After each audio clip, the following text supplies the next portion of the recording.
আকাশবাণী খবর পড়ছি প্রবাল বন্দ্যোপাধ্যায়। এখনকার বিশেষ বিশেষ খবর। ভারত ও নিউজিল্যান্ডের মধ্যে ঐতিহাসিক মুক্ত বাণিজ্য চুক্তি স্বাক্ষরিত হয়েছে। প্রধানমন্ত্রী নরেন্দ্র মোদী এই চুক্তি সম্পাদনে সন্তোষ ব্যক্ত করেছেন। বাংলাদেশ সরকারের মুখ্য পরামর্শদাতা অধ্যাপক মোহাম্মদ ইউনুস পুনরায় জানিয়েছেন, দেশে সাধারণ নির্বাচন আগামী বছরের ফেব্রুয়ারি মাসের 12 তারিখ অনুষ্ঠিত হবে। নতুন দিল্লিতে বাংলাদেশ হাইকমিশন ভিসা মঞ্জুর সহ দূতাবাসের সমস্ত কাজকর্ম আপাতত স্থগিত রেখেছে।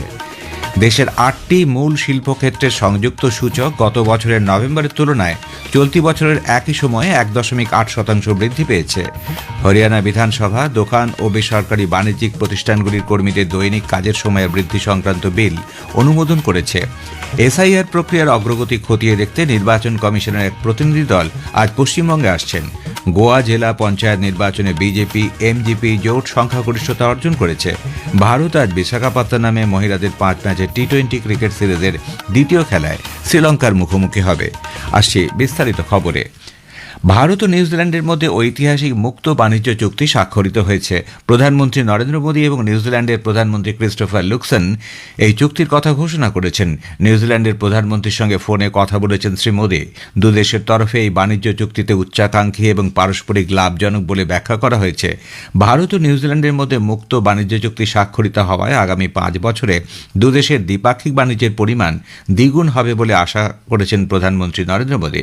সামাজিক মাধ্যমে এক বার্তায় তিনি বলেন, এই চুক্তির ফলে ভারত নিউজিল্যান্ড সম্পর্ক নয়া উচ্চতায় পৌঁছবে।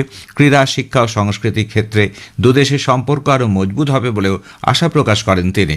অন্যদিকে নিউজিল্যান্ডের প্রধানমন্ত্রী ক্রিস্টোফার লুকসন দুদেশের মধ্যে এই চুক্তিকে ঐতিহাসিক বলেছেন। এই চুক্তি নিউজিল্যান্ডের কৃষক ব্যবসায়ীদের জন্য নতুন দিগন্ত খুলে দেবে বলেও তিনি জানান। ভারত নিউজিল্যান্ড মুক্ত বাণিজ্য চুক্তি ভারত প্রশান্ত মহাসাগরীয় অঞ্চলে ভারতের আর্থিক গতিবিধি আরও বৃদ্ধি করবে বলে জানিয়েছেন কেন্দ্রীয় শিল্প ও বাণিজ্য মন্ত্রী পীযূষ গোয়েল। গতকাল নতুন দিল্লিতে তিনি বলেন, দেশের সব প্রান্তে কৃষক, শিল্পোদ্যোগী, মহিলা, পড়ুয়াদের জন্য নতুন সুযোগ তৈরি করবে এই চুক্তি। This FTA provides opportunities for all sections of our export community, opens up new doors for new exporters with new products wishing to diversify their export basket, and at the same time helps every region of the country, north, south, east, west, northeast, in different areas. কেন্দ্রীয় বাণিজ্য শিল্পমন্ত্রী পীযূষ গোয়েল ভারত ও নিউজিল্যান্ডের মধ্যে মুক্ত বাণিজ্য চুক্তি সফলভাবে সম্পন্ন হওয়ায় সে দেশের বাণিজ্যমন্ত্রী টড ম্যাকক্লেকে অভিনন্দন জানিয়েছেন। সামাজিক মাধ্যমে এক বার্তায় শ্রী গোয়েল বলেন, টেলিফোনে এক বার্তালাপে দুদেশের মধ্যে মুক্ত বাণিজ্য চুক্তির ইতিবাচক দিক নিয়ে তাদের মধ্যে কথা হয়েছে। বিদেশমন্ত্রী ডক্টর এস জয়শঙ্কর এই মুক্ত বাণিজ্য চুক্তিকে এক মাইল ফলক বলে বর্ণনা করেন। কেন্দ্রীয় স্বরাষ্ট্রমন্ত্রী অমিত শাহ বলেছেন, ভারত ও নিউজিল্যান্ডের মধ্যে মুক্ত বাণিজ্য চুক্তি $2000 বিনিয়োগ আনবে। বাংলাদেশ সরকারের মুখ্য পরামর্শদাতা অধ্যাপক মোহাম্মদ ইউনুস পুনরায় জানিয়েছেন, দেশে সাধারণ নির্বাচন আগামী বছরের ফেব্রুয়ারি মাসের 12 তারিখ অনুষ্ঠিত হবে। অন্তর্বর্তী সরকার অবাধ, স্বচ্ছ ও শান্তিপূর্ণ ভোট করতে দায়বদ্ধ বলে তিনি জানিয়েছেন। অধ্যাপক ইউনুস বলেন, সমগ্র জাতি তাদের ভোটাধিকার প্রয়োগ করার জন্য উন্মুখ। স্বৈরতান্ত্রিক শাসনে যা একসময় কেড়ে নেওয়া হয়েছিল।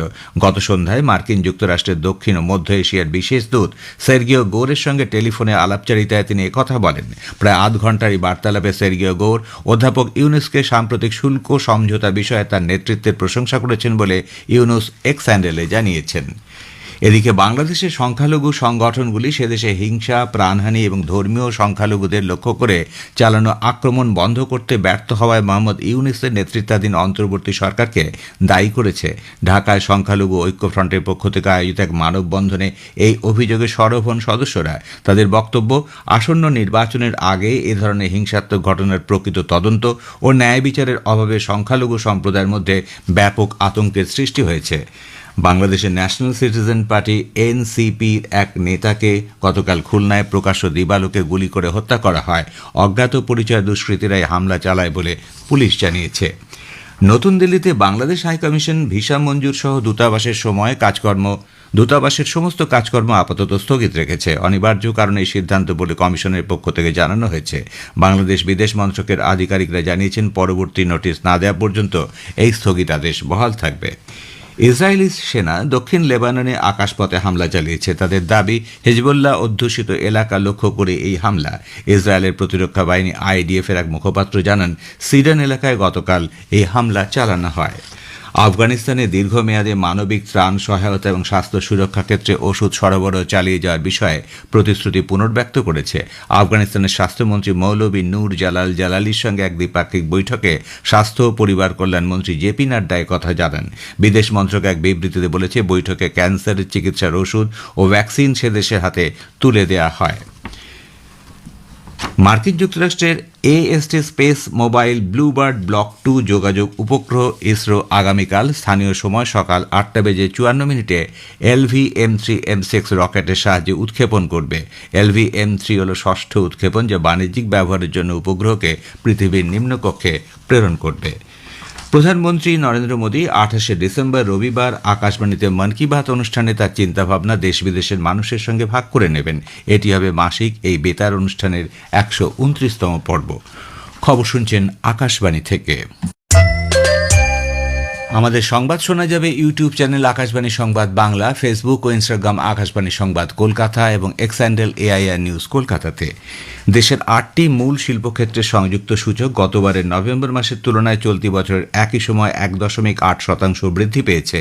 বাণিজ্য শিল্প মন্ত্রক জানিয়েছে, সিমেন্ট, ইস্পাত, সার ও কয়লা ক্ষেত্রে চলতি বছরের নভেম্বরে উল্লেখযোগ্য বৃদ্ধি রেকর্ড করা হয়েছে। কয়লার উৎপাদন 2.1%, সারের 5.6, সিমেন্টের 14.5 ও ইস্পাত উৎপাদন গত বছরের নভেম্বরের তুলনায় চলতি বছরের একই সময় 6.1% বৃদ্ধি পেয়েছে বলে মন্ত্রক জানিয়েছে। তবে খনিজ তেলের উৎপাদন 3.2% হ্রাস পেয়েছে। অন্যদিকে গত নভেম্বরে প্রাকৃতিক গ্যাস উৎপাদনও 2.5% কম হয়েছে।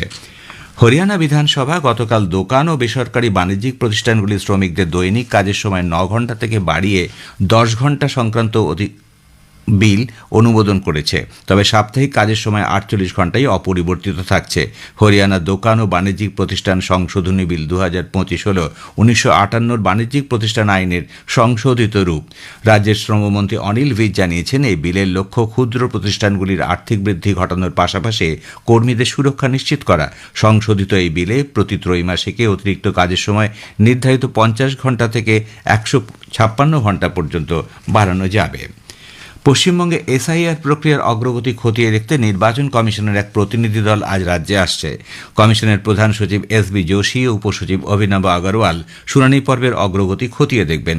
পাশাপাশি 24 ডিসেম্বর নজরুল মঞ্চে মাইক্রো অবজারভারদের প্রশিক্ষণ পর্বেও তারা হাজির থাকবেন বলে জানা গেছে। রাজ্যের মুখ্য নির্বাচনী আধিকারিক দপ্তর সূত্রে জানা গিয়েছে, নির্বাচন কমিশনের এই বিশেষ প্রতিনিধি দল একদিকে চলতি SIR পর্বের কাজ পুঙ্খানুপুঙ্খ খতিয়ে দেখবেন, পাশাপাশি আসন্ন চূড়ান্ত পর্যায়ে কাজে যাতে কোনো গাফিলতি না হয় মূলত সেই বিষয়ে কমিশনের নির্দেশ পালনের জন্য অবহিত করবেন সকলকে। এদিকে ভোটার তালিকায় বিশেষ নিবিড় সংশোধনী শুনানি পর্বের প্রথম দফায় পশ্চিমবঙ্গে প্রায় 32 লক্ষ আনম্যাপ ভোটারের শুনানি হবে, যারা 2002 সালের ভোটার তালিকায় নিজের নাম বা সম্পর্কিত কারো নাম দেখাতে পারেননি। গোয়া জেলা পঞ্চায়েত নির্বাচনে বিজেপি MGP জোট সংখ্যাগরিষ্ঠতা অর্জন করেছে। জেলা পঞ্চায়েতের 50টি আসনের মধ্যে এই দুটি দল পেয়েছে 30টিরও বেশি আসন। এছাড়া কংগ্রেস 10টি আসন লাভ করেছে, আম আদমি পার্টি এবং রেভলিউশনারি গোয়ান্স পার্টি 1টি করে আসন পেয়েছে। 4 জন নির্দল প্রার্থীও জয় পেয়েছেন। উল্লেখ্য, গত 20 ডিসেম্বর ভোট নেওয়া হয়। ভারতীয় ডাক বিভাগের পক্ষ থেকে লাকি ড্র আয়োজন করার যে খবর সোশ্যাল মিডিয়ায় প্রচারিত হচ্ছে তা সম্পূর্ণ ভুয়ো বলে সরকার জানিয়েছে। PIB ফ্যাক্ট চেক সূত্রে জানা গেছে, ভারতীয় ডাক বিভাগের নামে বিনামূল্যে জিনিস দেওয়ার লোভে ব্যক্তিগত তথ্য চাওয়া হচ্ছে। এ ধরনের কোনো কিছুই ডাক বিভাগের সঙ্গে যুক্ত নয়। নীতি আয়োগ ভারতে উচ্চশিক্ষার আন্তর্জাতিকীকরণ বিষয়ক একটি রিপোর্ট প্রকাশ করেছে। এর মূল লক্ষ্য হল ভারতের শীর্ষস্থানীয় উচ্চশিক্ষা প্রতিষ্ঠানগুলিকে আন্তর্জাতিক শিক্ষা ও গবেষণা ক্ষেত্রে সামনের সারিতে নিয়ে যাওয়া। মহিলাদের 5 ম্যাচের T20 সিরিজের দ্বিতীয় খেলায় বিশাখাপত্তনমে আজ ভারত ও শ্রীলঙ্কা মুখোমুখি হবে। খেলা শুরু হবে সন্ধ্যে 7টায়। প্রথম ম্যাচে ভারত শ্রীলঙ্কাকে 8 উইকেট হারিয়ে 5 ম্যাচের সিরিজে 1-0 এগিয়ে আছে। ভারতের নৌবাহিনীর কিরণ অঙ্কুশ যাদব জাতীয় শুটিং চ্যাম্পিয়নশিপে পুরুষদের 10 মিটার এয়ার রাইফেল ফাইনালে স্বর্ণপদক জয় করেছেন। ভোপালে গতকাল মধ্যপ্রদেশ রাজ্য শুটিং একাডেমিতে ফাইনালে যাদব 252.1 স্কোর করে স্বর্ণপদক জয় করেন। শেষ করার আগে বিশেষ বিশেষ খবরের কিছু অংশ আবার পড়ছি। ভারত ও নিউজিল্যান্ডের মধ্যে ঐতিহাসিক মুক্ত বাণিজ্য চুক্তি স্বাক্ষরিত হয়েছে। প্রধানমন্ত্রী নরেন্দ্র মোদী এই চুক্তি সম্পাদনে সন্তোষ ব্যক্ত করেছেন। দেশের 8টি মূল শিল্পক্ষেত্রে সংযুক্ত সূচক গত বছরের নভেম্বর তুলনায় চলতি বছরের একই সময় 1.8% বৃদ্ধি করেছে। এসআইআর প্রক্রিয়ার অগ্রগতি খতিয়ে দেখতে নির্বাচন কমিশনের এক প্রতিনিধি দল আজ পশ্চিমবঙ্গে আসছেন। খবর শেষ হলো।